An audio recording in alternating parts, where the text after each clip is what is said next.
side of what can be done with the built environment and how the SDG 11 can be carried forward. Thank you.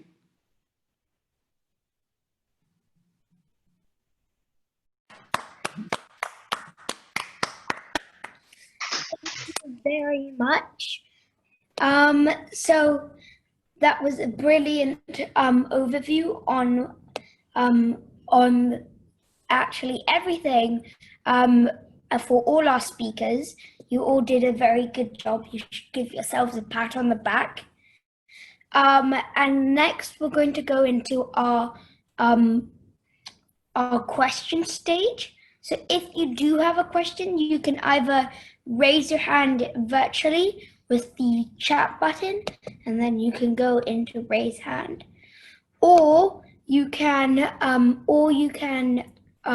just raise your hand with your hand if you have a question. So do you think they need to turn on the video for that? Yeah, but you'll have to turn on your video. And we're going to take about 3 questions every time, or maybe more. So first I'd like to invite Jonah, if he has a question. He might need to introduce himself first. You might need to introduce yourself first.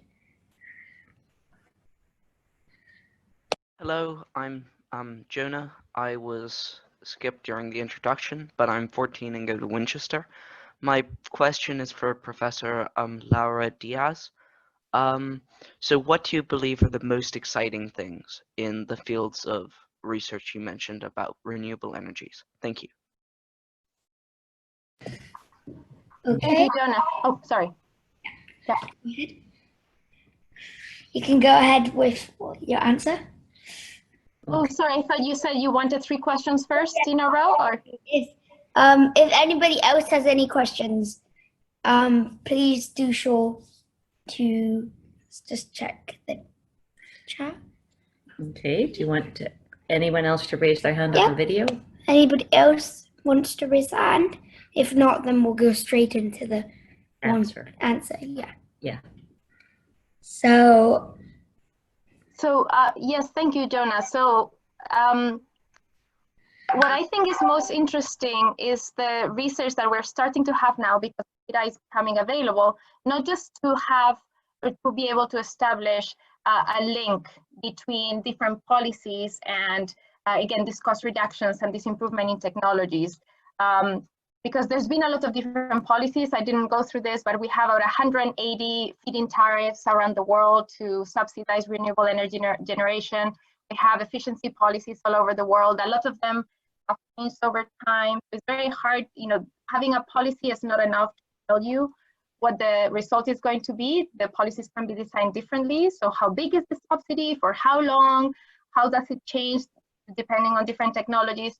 So until recently, we weren't able to directly link to have a causal or to establish a causal relationship between particular policy designs and particular technology outcomes, and also particular competitiveness outcomes. And competitiveness is key for governments which are mainly interested in industrial policy and competitiveness, perhaps more so, rightly or wrongly, I would argue, but than environmental outcomes. So we are starting to have a lot of evidence about the directly relationship between specific policies on buildings, on vehicles, on power generation, and not just the technologies improving, but also new firms emerging, startups, new jobs being created, new businesses emerging, and new export opportunities for countries. And I think that is, in my interaction with policymakers, what you see is that that sort of evidence is something that is very compelling and can help policymakers put in place some of the more aggressive policies we need.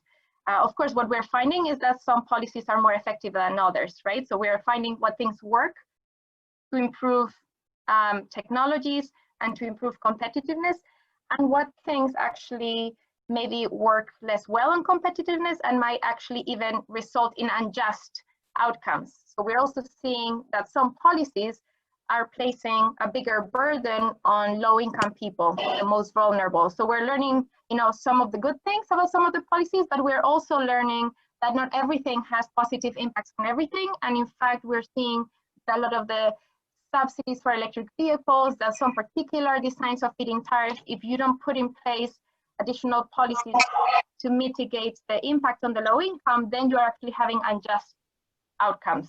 You're hurting the most vulnerable.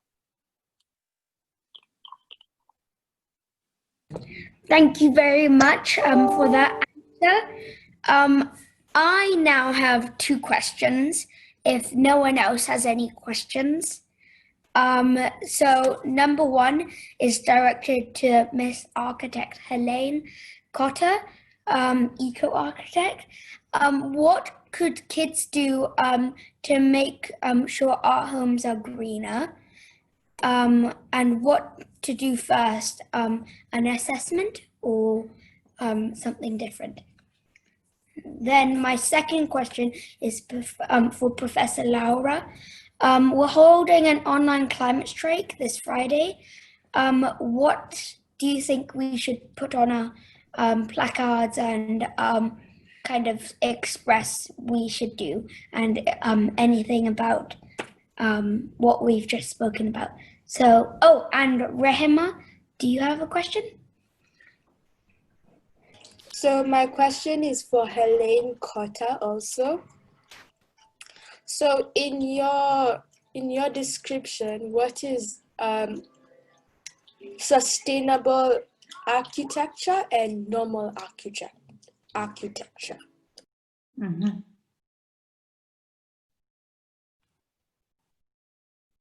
So we'll go first to Helene Kotter for the 2 questions about architecture. And then Professor Laura. Thank you for those questions, really interesting questions. Maybe first to your questions, Nico. So, I mean, kids can do a lot. Obviously, for any structural changes, parents will have to pay. So, but you can do politics at home, and you can educate and promote ideas. And I mean, so much is about education and knowing, and it is not always easy for adults to keep up with modern, with latest standards and latest inventions or what can be done. So I think it is great if you can do some research on what can be done to your house.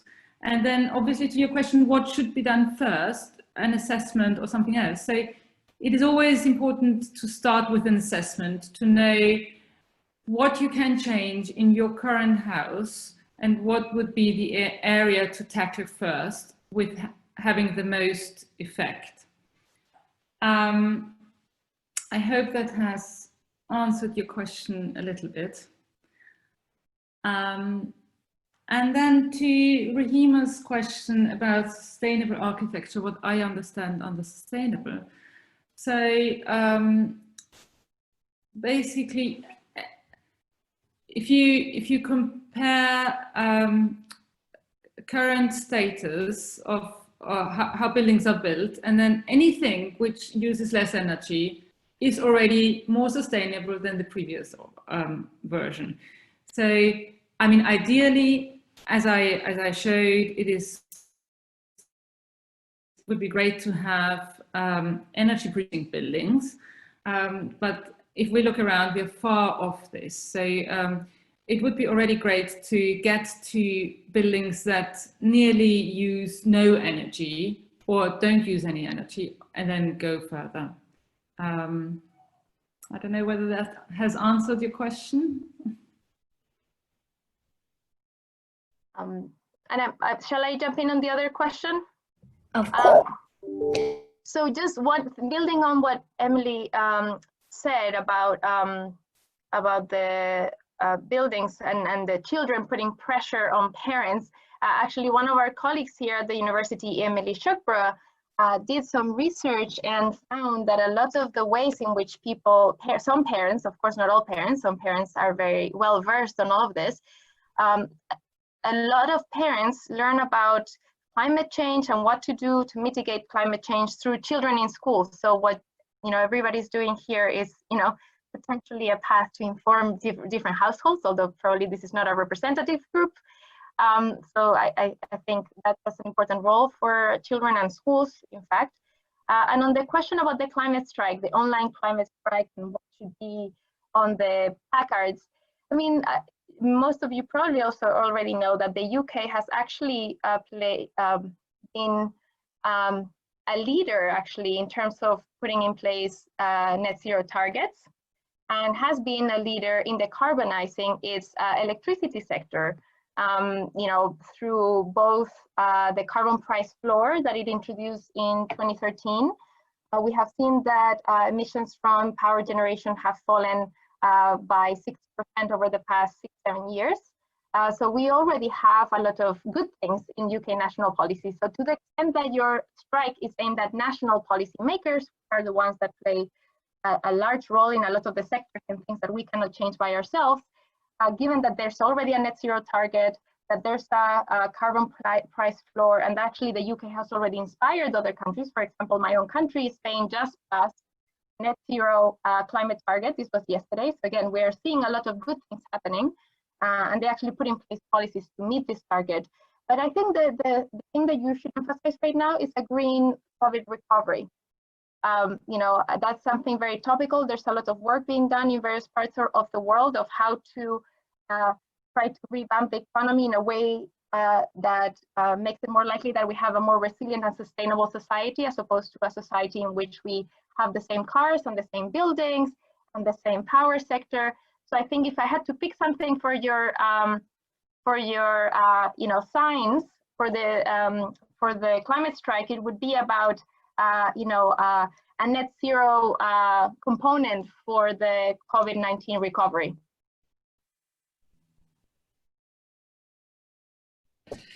Thank you very much to both of our speakers. And Harry was just a bit ill, so he had to drop out. But I will say a big thank you to both of them and to both of our speakers who are online. And I would just like to notify everyone here of our next seminar, which will be in 2 weeks. And for all of you people who are already working out in your brain what day that is, that's on the 2nd of June. And two of our speakers who will be there, just a little taster, will be Addie Newman from which is our Indigenous child author, and then also and this will be at 4 o'clock.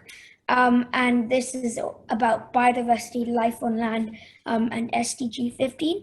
And we also have Dr. Hiwa CDJ from the University of Cambridge Conservation Research Institute. And yes, and I will also be speaking, but that I'm not important in that. So yes. So I hope to see all of you again on the 2nd of June. Do you think there's any last questions?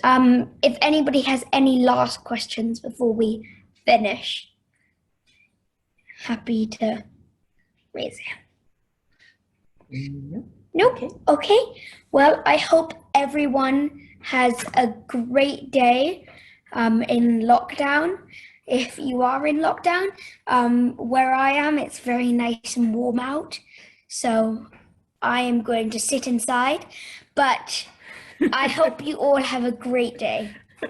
Bye.